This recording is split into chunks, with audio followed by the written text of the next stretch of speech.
विजय बहुत परेशान था। उसे समझ में नहीं आ रहा था कि वो इस परिस्थिति से कैसे निपटे।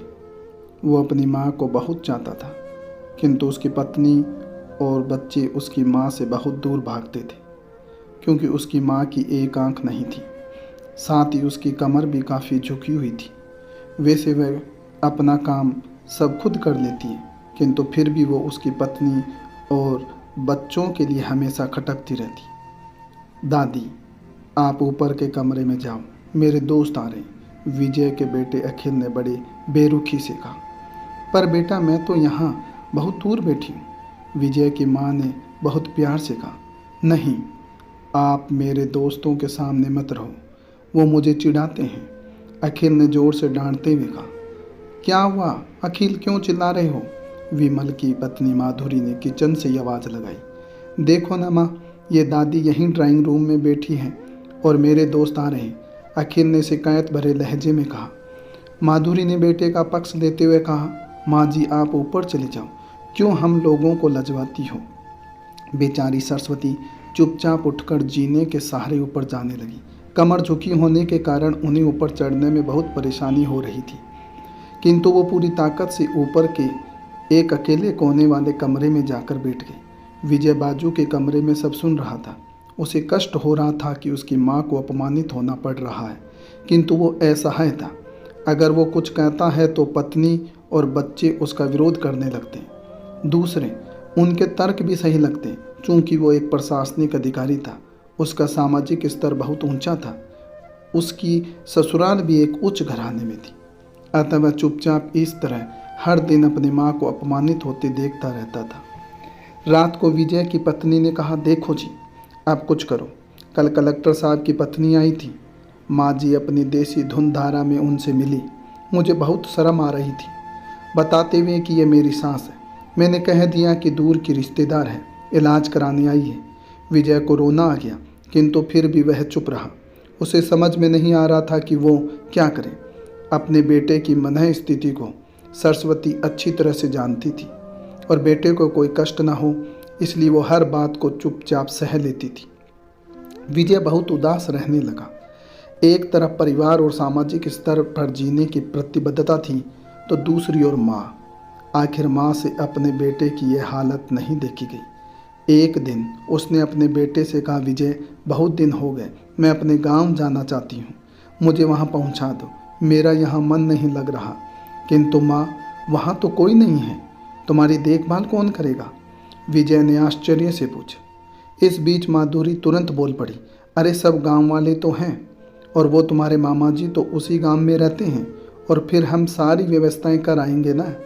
माधुरी को तो जैसे मन की मुराद मिल गई हो। हाँ बेटा, बहू सही कह रही है, सरस्वती ने लंबी सांस लेते हुए कहा। विजय जानता था कि गांव में माँ की देखभाल करने वाला कोई नहीं है, लेकिन अपनी पत्नी की जिद के कारण वह अपनी माँ को गांव छोड़ने पर विवश हो गया। माँ को गांव छोड़कर आते वक्त उसे रोना आ रहा था तथा अपनी बेबसी पर गुस्सा भी आ रहा था, किंतु परिवार, पत्नी और समाज ने उसके इस मनोभाव को दबा दिया और वो सुकून सा महसूस करने लगा। कुछ दिनों बाद उसके चाचा, जो अमेरिका में रहते थे, आने वाले थे। जब विजय बहुत छोटा था, उसके पिता जीवित थे, तब वो भारत आए थे और उसके बाद वो अब भारत आने वाले थे। पूरा परिवार और आस पड़ोस बहुत उत्साहित था। अमेरिका से विजय के डॉक्टर चाचा आ रहे थे। डॉक्टर रमेश ने जैसे ही घर में कदम रखा, सबने मिलकर बहुत उत्साह से उनका स्वागत किया। क्यों, विजय भाभी नहीं दिख रही, कहाँ है? डॉक्टर साहब ने उत्सुकतापूर्वक पूछा। जी वो गांव में रहती है, यहाँ उनका मन नहीं लगा, माधुरी ने सपाट लहजे में उत्तर दिया।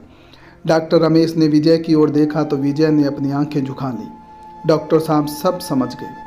बोले, कल हम भाभी से मिलने गांव चलेंगे। सब लोग दूसरे दिन सभी लोग गांव के घर में पहुंचे।